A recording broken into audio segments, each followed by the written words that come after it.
Hello everyone, West Country Explorer here. I'm at one of the witches' trees in Groveley Woods near Wilton. I did come up here a week or two ago and did a video on these trees talking about the story attached to them.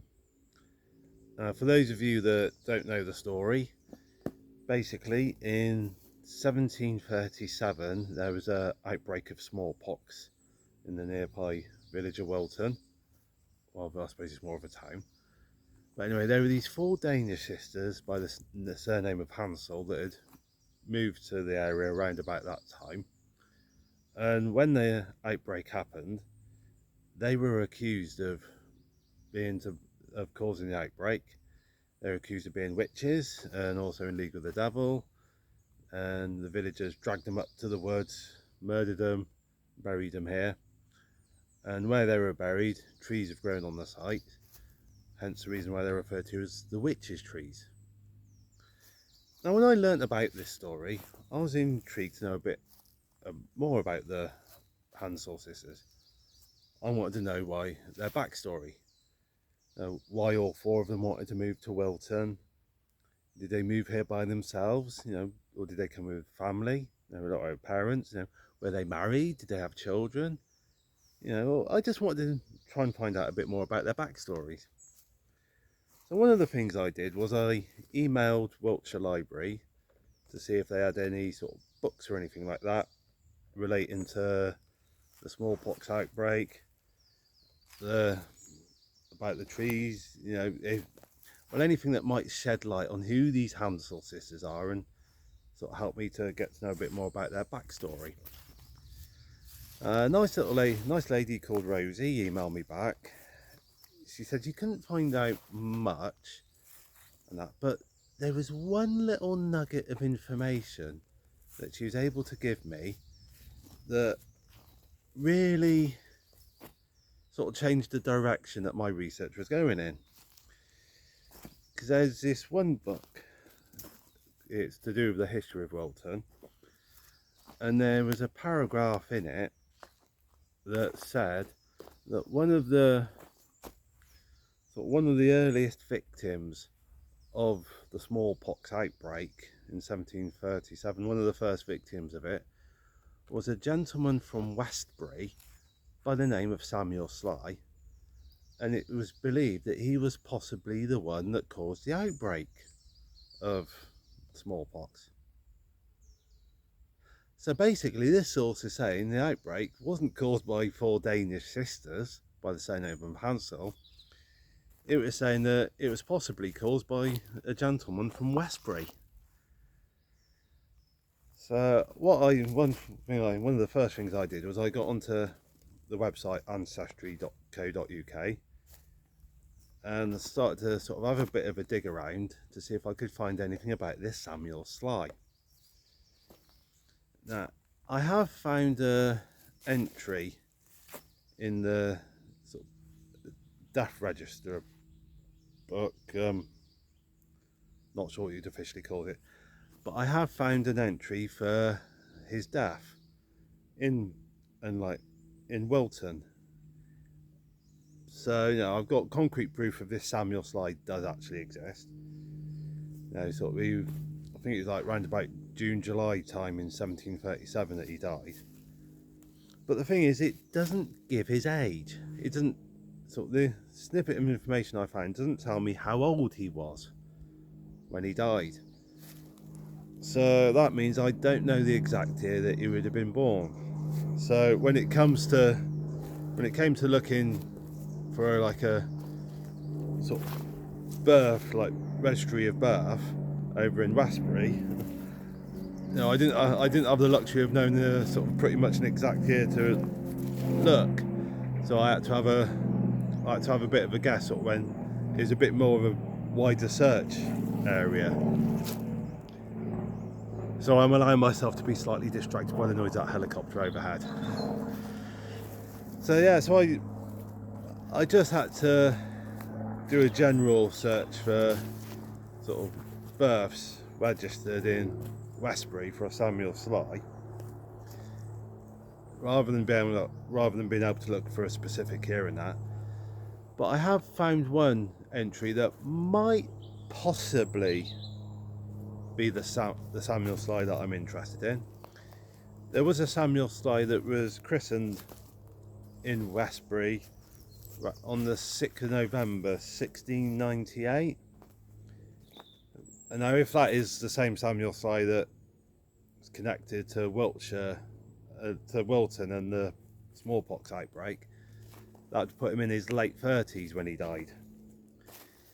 Like I said, there's a bit of a question mark over whether it's one and the same Samuel Sly, so can't take it for guaranteed that that's the right one. But there was a couple of other bits of information I found with regards to Samuel Sly. Again, these two bits of information don't contain ages, and as a result I can't say for definite if they relate to the one and the same Samuel Sly that I'm looking into, or whether it's another Samuel Sly. So there's question marks over them, you know, so I can't say for definite that this is the guy I'm interested in. But one of them was for a Samuel Sly that got married in, I think it was Westbury area, to a lady. Yeah, I think it was Westbury. He got married to a lady from Dilton Marsh, and they got married in 1715. I've got all this information saved on my laptop at home. I should have jotted it down in my book, in a little notebook for doing this video. So what I'm going to do, guys, is all the information I've got, I'll put exact info in the description and that. But anyway, yes, so there was a Samuel Sly of Westbury that got married in 1715. Now, like I said, there's a few assumptions going on here. If this is the same Samuel Sly that was born in 1698, and it's the Samuel Sly that I'm interested in, I like to put him at about 17 when he got married. Possibly a bit, well, I mean, I'd consider that a bit young. I mean, I don't know what the societal norm was back in the early 1700s. So yeah, so there's a possible sort of like marriage date. And the other little bit of information I found, again, question mark over whether this is the same Samuel Sly I'm interested in or someone else. But it was a bit of information on tax records relating to a Samuel Sly who was a master Perruke maker, and his apprentice, William Head, if I remember the name rightly. Now, Perruke is another name for periwinkle, which is an old-fashioned word for a wig maker. So this was a Samuel Sly who was a master wig maker, and he had an apprentice wig maker. This bit of information on the tax record was for the year 1720. So again, assumptions, assuming that all these four facts are relating to one and the same individual, that means that we've got a Samuel Sly who was a master wig maker with an apprentice of his own at the age of 22. Now, when I came across that, my first thought was, master wig maker at 22, that's a young age to become a master wig maker, isn't it? But I mean, I was looking at that from a modern perspective. You know, I'm of the age where compulsory education in Britain was up to the age of 16. So I was thinking, leave school at 16, 6 years to go from apprentice wig maker to master wig maker. But then, of course, compulsory education didn't exist in the early 1700s. It didn't come into existence until 1880, and then it was only, compulsory education was only up to the age of 10. So in the early 1700s, no compulsory education. Yeah, so it's possible that Samuel Sly could have become an apprentice wig maker a lot younger than 16. He could have done it at the age of maybe 14, you know. So 8 odd years, possibly 8 years to go from being an apprentice wig maker to master wig maker with an apprentice of your own. And if he had become a wig apprentice at 14, by the age of 17, he's 3 years into the trade. Could have been doing well. So maybe that made him a desirable person to marry, someone with a career ahead of him and all that. So the theory that I could possibly tentatively put forward, based on assumptions, is that maybe the person sort of behind the smallpox outbreak in Wilton in 1737 was a gentleman who was a master wig maker with apprentices of his own and happily married for 22 years when he died of smallpox.